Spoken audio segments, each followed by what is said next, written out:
Welcome to the Daily Objective. It is day 23 of the war in Israel.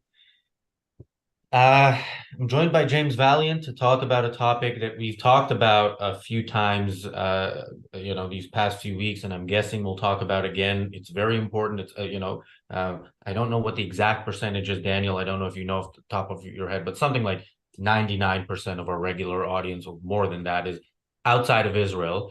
And I think most of our regulars recognize that this is a war that is relevant to all of us, not just because we see good versus evil and we know which side to take, but also because it is here, it is in our homes. It is where I am, it is where you are, James. It is something that we should pay close attention to. Just some quick news updates before we get to the topic.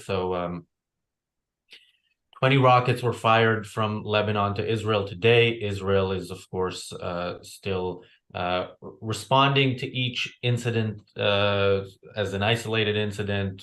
They shoot at us, we shoot at them, and then we go on with our lives. The same as with the U.S. There was another incident, I think it was yesterday, where the U.S. bases were attacked in the Middle East. And of course, all of this is done by Iranian forces. If it's not the official Iranian forces, it's the unofficial Iranian forces who would not exist without the backing of Iran. It's very relevant to our topic. Well, our topic is the enemy within, but the outside enemy is first and foremost Iran. And We have to yeah, ask ourselves what is responsible for the weak response by Israel to Hezbollah or America to further attacks on their bases. Why is it that we're being undermined in our response? The good guys are being undermined in their response here. That has to be the question on the table. Absolute appeasement to overt aggressive attacks. Israel has every right to go out and systematically take down Hezbollah in Lebanon now. They should have preempted, as we've been saying, they should have done this preemptively much earlier. But surely everyone could see at this point that Hezbollah, as such, is at war with Israel right now because of they're making good on their threats. Iran is making good on their threats about this, and more attacks will happen. And Israel and America are not sufficiently responding to these direct assaults by Iranian-backed forces. Why? Morality, ladies and gentlemen, the power of philosophy. yeah. And by the way, when we talk about how this affects all of us, this is of course why we are not doing anything else on the channel at the moment other than covering this war. I'm sure people, as I do, miss some of our other content, but I think this is crucially important, and we'll continue to try to cover it in ways that are different and exciting enough and interesting enough for people to come back. I think tomorrow's episode is a very good example of that. I'll tell you more about it at the end of this episode, so that's a reason to stick around. But yeah, yesterday, not yet. Yeah, oh yeah, it was yesterday. Yesterday were the big protests. London saw what I've heard being called the biggest protest on this topic during the current war. One of the things I like, within its context about how Israeli media reports this, is that now Israeli media is no longer selling the kind of left wing, delusionally pro peace crap that they usually do. And when they cover these protests, they actually call it a pro Hamas rally, because that is what it is. They can carry PLO flags, which we know are now considered the flags of Palestine. People can call it a pro Palestine rally, but it is, there's a war. Israel is on one side with its army. The Palestinians are on their side with Hamas as their army. So if you are on the side of the Palestinians, you are on the side of Hamas. There are no two ways about it. People for good reason, see a reason to be dishonest about where they stand on this. But we're not here to let them get away with that. James, your initial thoughts on this before we go to some exclusive footage that we have from yesterday's protest in London. Footage from the London protest. Yeah, before we get to that, yeah, you're exactly right. I mean, the distinguishing Hamas and Palestinian at this point is totally, again, to be sucked into the as if, you see, what they're doing is they're creating this, there's this huge category of innocent Palestinians, don't you know, that must be distinguished from Hamas. But as we pointed out again and again and again, this is obviously supported by a majority of the population. This is obviously coming from, I mean, the people of Gaza Strip elected Hamas, their leaders, more than 15 years ago. If they had wanted something different, they could have rebelled, protested. No, we didn't see any such activity. Any such activity. The distinction that they're drawing is obviously one to fool us. It's being again sucked in, like the New York Times and the BBC are constantly sucked in by Hamas propaganda. This has been the norm now. Now they've been a little chastened on that, I think, more recently. But still, these people, the New York Times and the BBC, be happy to be sucked in by the first thing out of Hamas's mouth and any kind of propaganda from that side.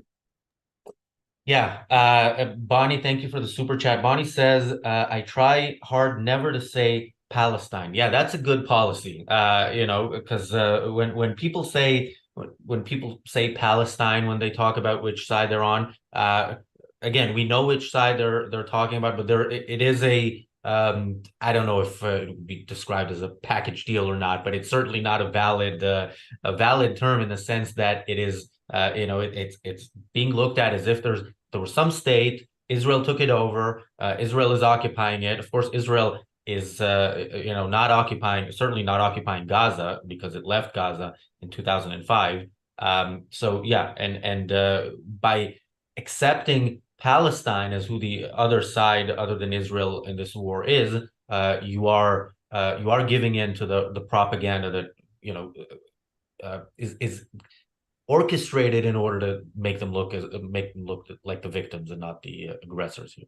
Have a unique perspective on the validity of concepts themselves. And so much of the distortion in this stuff is happening at the conceptual level, how we use concepts. No, there was no nation of Palestine before this. There wasn't a distinct ethnicity, Palestinian. No. It came into existence as a counter, as part of their hatred of Israel. It's an anti-Israel movement. It's the I hate Israel club is what they are. And to give them the distinction of something like Palestinian is conceptual distortion. And as objectivists, we can be right there at the level of concepts where this stuff is being distorted. Thank you, Bonnie. Yeah, and by the way, the people who are talking about buffering, I know some people get it, some people don't. I don't know. We can look at it into it. I'm not sure we can actually solve it. I saw a little bit of it as well because I'm watching here on my phone to read the super chat. But this issue of language, yeah, we see it throughout. Again, throughout the way the anti-Israel people talk about this, from the media to the protests. Some are worse than others, and this is why, by the way, this coming Wednesday we have another special episode of HBTV. That show is generally on hiatus at the moment until we can raise the funds to bring it back. But it is, I think, an important issue, and we will have a special episode with Harry talking. The title of that episode is Lethal Language Against Israel. Daniel, if you can put the link to that in the description, if people can, like it in advance and put a notification bell or whatever it is, it will help with the algorithm. I think that's an episode that people should watch. Yeah. So this is something we see throughout the way the anti-Israel crowd talks about this, and I mentioned this. I think it was in recent days how it's not clear how much of it is intentionally lying to whoever will listen to them, and how much of this is people lying to themselves. There's one area which we've talked about, which I think is very clearly people lying to themselves. Daniel, if you can play the first clip of the exclusive footage we have, ARCUK only footage from yesterday's protest, pro-Hamas rally in Gaza, in London.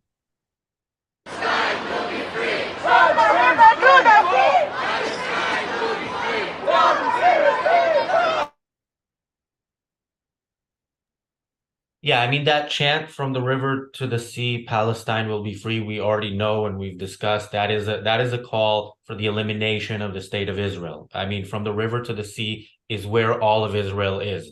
But it's interesting what chant. That is the anti-Semitic chant. The Jordan River to the Mediterranean Sea is Israel. That, my friends, is what we're talking about. What they're calling for is the destruction of Israel. If anyone is called, they talk about conceptual distortion. They call what Israel does in Gaza genocide. Talk about an obscene use of words. The genocide, the people who are advocating genocide, this is the chant of Jewish genocide that you're hearing right here. And LGBTQ plus for Palestine? that was just LGBT plus. They left out the Q. No, Oh, I think so. Daniel, you can correct my me. God, do these people have any idea how they'd be treated in Gaza or Iran or something like that? It's insane to me. That's the Absolutely. thing.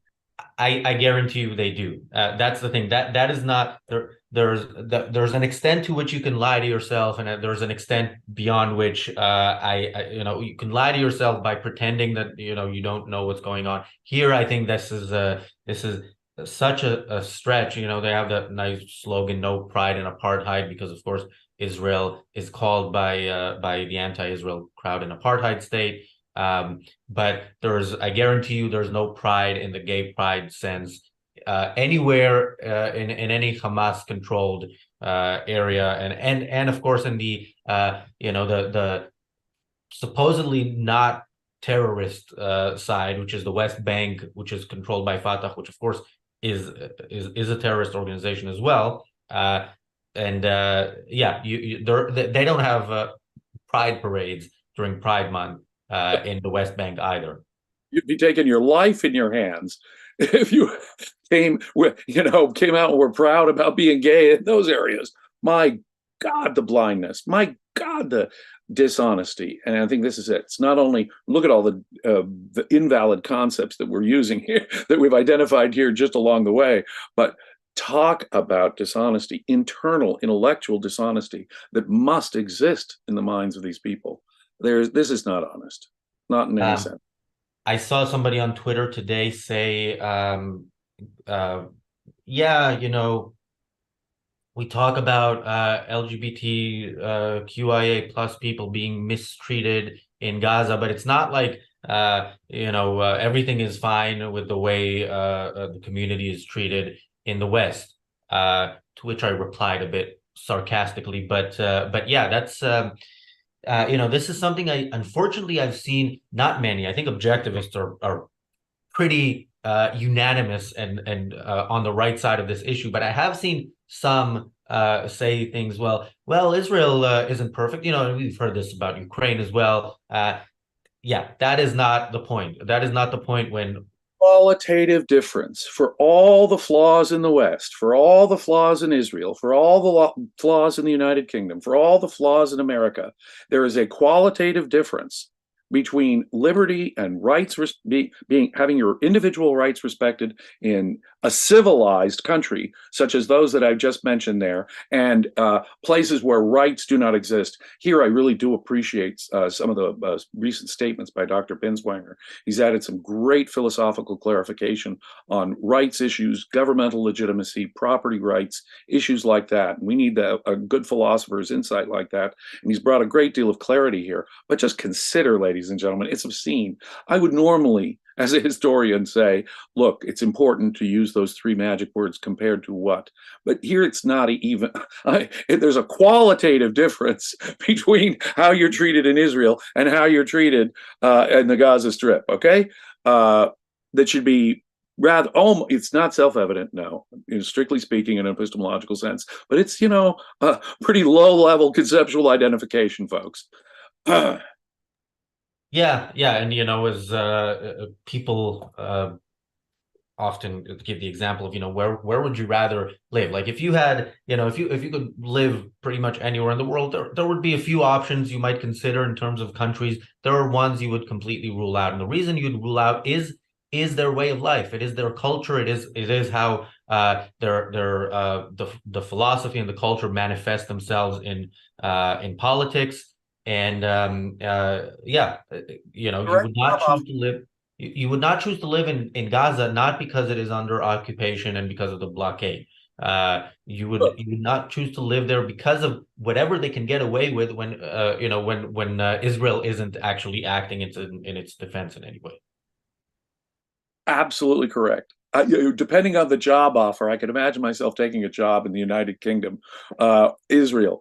I could never imagine. You could offer me 10 million pounds a month, and there's no way I would live in a place like Iran. There's no place I would live under the control of Hamas or Hezbollah. There is no way that these Iranian proxies or Islamist groups could create a world that, with their mystic, collectivist, violent approach to things, and I'm not Jewish.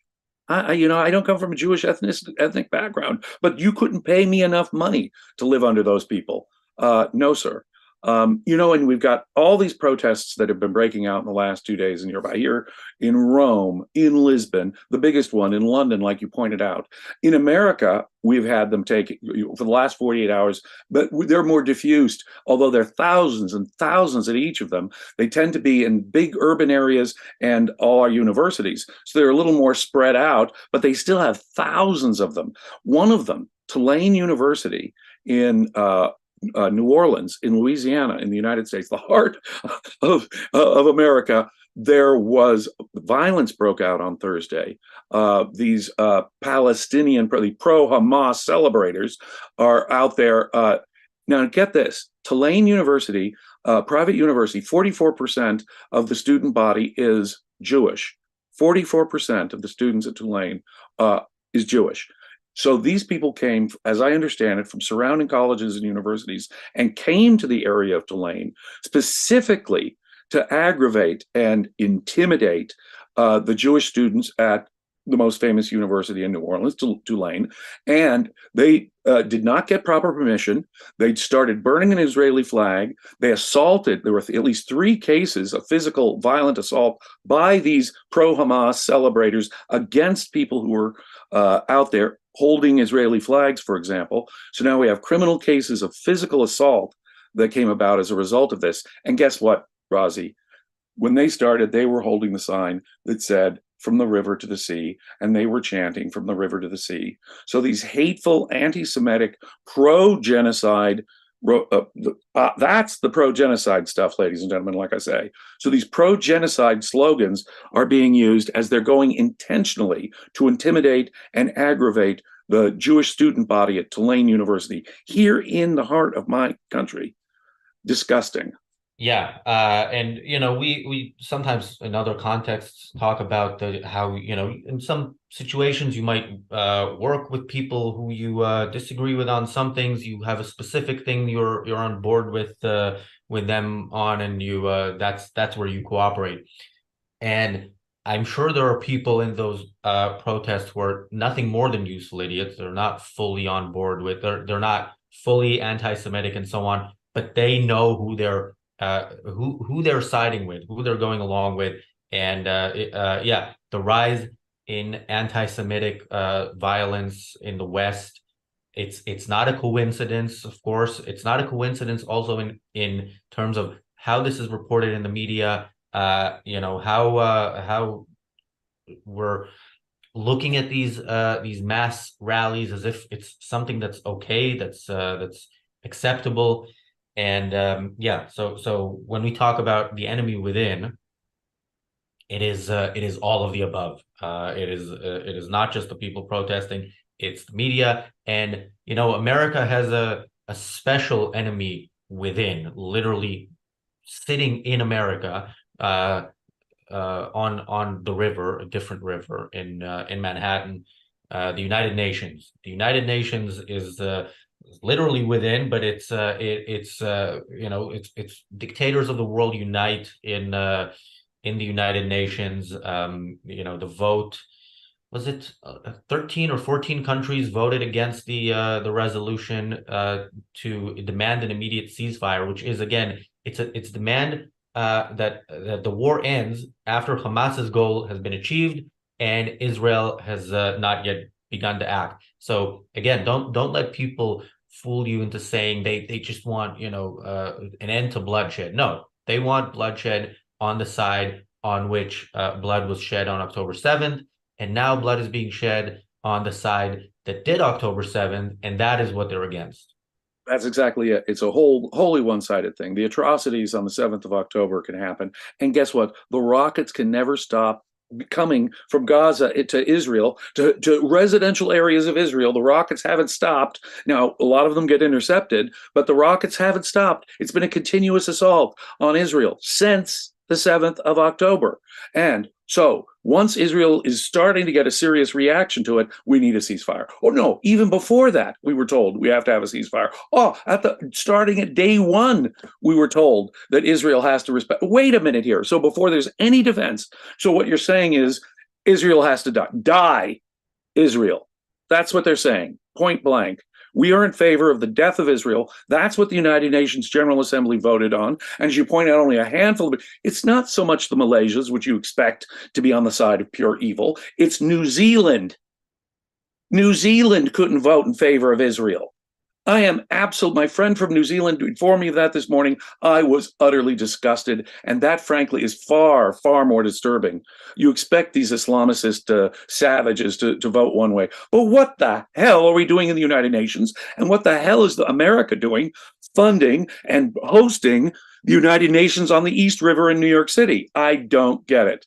It is contrary to all civilized values, to American interests, and is actually calling for the destruction of Israel. I tweeted a picture of the board of where you can see all the votes in the UN. You can, if you're not following me on Twitter already at Razi Ginsburg, you can see it there. You can see it elsewhere as well, but it's better if you see it on my Twitter. And I pointed out in my tweet of it that the United Kingdom abstained in the vote. France voted for. France, and as I mentioned in the tweet, France and Iran voted the same way. If you're voting the same way on a war that was started by Iran, with Iran, something is really, really wrong with the way you're looking at the situation. And remember, the French President Macron went to Israel to show his support. France banned pro-Hamas rallies. So what are they doing voting with Iran? And just one quick point on the UN, the Czech Republic, one of those few countries who voted the right way on this. So I saw that their defense minister said, made a really nice statement. I don't have it with me right now, but it's something essentially saying that we, the Czech Republic, should not be in an organization like the UN if they vote with the terrorists. So I really hope, the Czech Republic have been good on a lot of things for a long time. They even under communism, they were, one of the countries where people revolted. People tried to get rid of the communist regime, and I think they're really one of the, one of the good countries in the world. And if they start something, I don't know how likely it is, but I really hope that they start something. I mean, Israel should have been the ones to say we shouldn't be a part of this organization. But if it's the Czech Republic, maybe Israel will listen. I doubt the United States will listen. But let's try. Why not? There's some strange moral aura that the UN has around it, which is, of course, nothing but disgusting immorality that it emanates. America has nothing to gain, nothing to gain from the United Nations. It can only thwart our values and our interests. America should leave this. We are the chief funders of this organization. We were the main originators of this organization, and we should kick it the hell out of New York City as of yesterday. America, it is only against every value and interest that we have as a nation. We really have to get rid of the United Nations. And this instance, this event really puts it in focus, These are our enemies.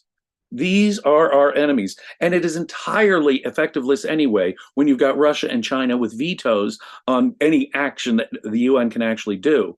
So we should have been out of this long, long time ago. We should never have been part of it, much less the initiators and main funders of it and hosters of it in New York City. But America has no business supporting the UN, and it should leave as of yesterday. Yeah, Daniel sends me a quote from the statement made by the Czech defense minister. I am ashamed of the United Nations. In my opinion, the Czech Republic has no place in an organization that supports terrorists and does not respect the fundamental right to self-defense. Let's withdraw. That's such, I mean, we talk about how politicians, there's not much we can expect them. I mean, I would not have worded it better. This is sorry, Daniel, I'm not going to read the name of the defense minister because I'm sure I'm going to screw it up somehow. Yana is the first name, I'm guessing, is how you pronounce it. But yeah, thank you. Cabinet ministers in Britain or America saying anything like that? No, which shows exactly why, in effect, you can't expect any real moral clarity from the West on this issue. I'm afraid no one's got, it really has got Israel's back at all.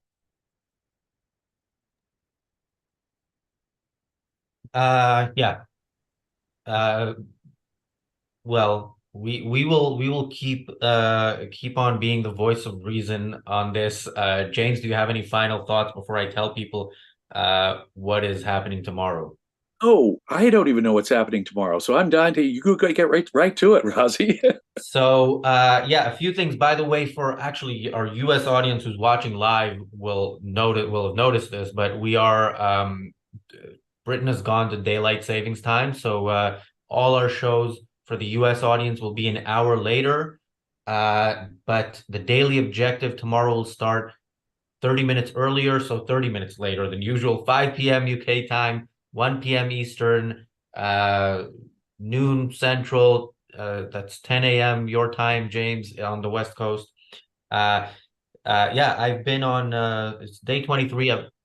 It'll only take a week for North America to mostly catch up to Britain, so it'll only be for this 1 week, right? Yeah, this time it's only a week. This is day 23 of the war. I've been on every episode of the Daily Objective so far.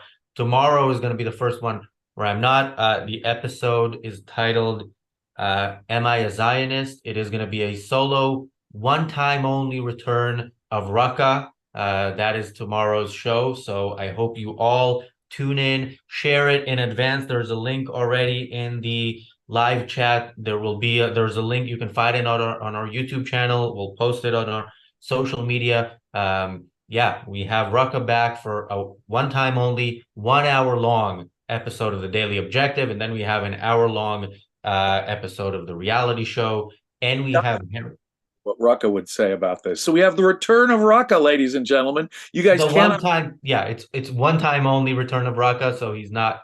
But let's give it. Yeah, exactly. We're going to get the whole statement from. I've been dying to hear what he'd say about this. Yeah. So absolutely can't miss that.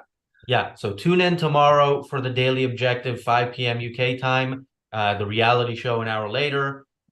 We will be back with the Daily Objective and the reality show throughout the week. We will be back with HBTV on Wednesday. So yeah, it's going to be a good week content wise, and let's hope it's going to be a good week also in terms of what we talk about. In Israel will fully start fighting back, and we will have good news to report. Thank you, James. Thank you, everybody, for joining. We'll see you tomorrow. You well.